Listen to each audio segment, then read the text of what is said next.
It's been really interesting watching people on their active journey. Everybody's different. Some people progress a wee bit further up the scale, maybe more quickly, sometimes slowly. The main thing is, I think, is giving that person time, your encouragement, making an assessment during the consultation about the wee extra ingredients that perhaps are required to encourage this client to come back, to come back and to feel safe. I always use the word fun, and not to take things too seriously and not to worry about what other people are thinking.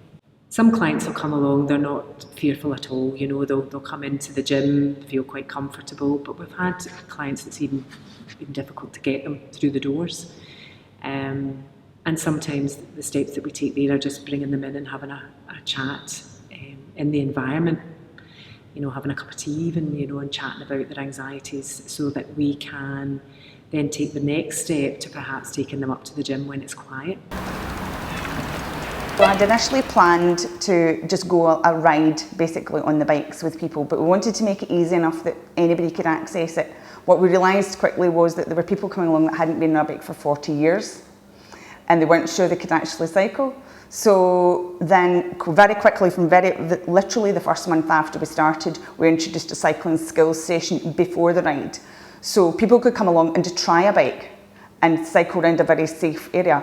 And in fact, that has developed to the point where I'm teaching people to cycle. The programme was at my level and for my needs. And, sometimes I go into the class feeling really quite low, and Craig will know that, and alter the programme to suit me. I seem to have lots of aches and pains, and sometimes we'll not do too many leg exercises, we'll do other exercises and build it up from there. So, and that's really helped me. Because it was a new programme and we hadn't dealt with clients experiencing mental health, we had to make sure that our staff had the appropriate training to then allow them to be empathetic with the clients and realise that sometimes they might not want to come, or they're having a bad day.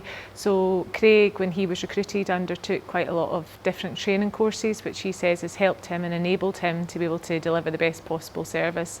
But he also has said it's a constant learning process throughout, and he has had to change things throughout the programme to meet the needs of the client. What we also learnt was that the people that were inactive were finding that the activities that we had to offer within Edinburgh Leisure wasn't attractive for them, whether it was because they weren't fit enough or didn't see themselves as being fit enough, or whether it was because they didn't have enough confidence or were quite anxious about coming to this new setting.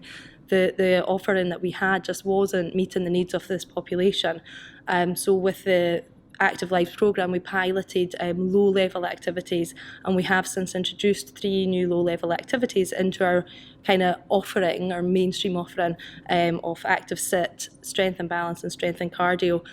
These programmes really focus in on making sure that people feel confident to come into the activity. They are low level in the first place, and we make sure that our instructors in those are really kind of pushing the social element of it and encouraging people to go for a kind of tea or coffee afterwards as well. For some people, coming into the gym, as you can imagine, is a really scary experience, especially if they probably think of it as being maybe a bodybuilding place to be or something.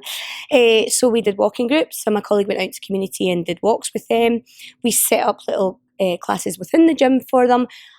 And what we found was useful was when they came to classes where it was just them, so inexperienced exercisers with a low-level activity, that's what seemed to work.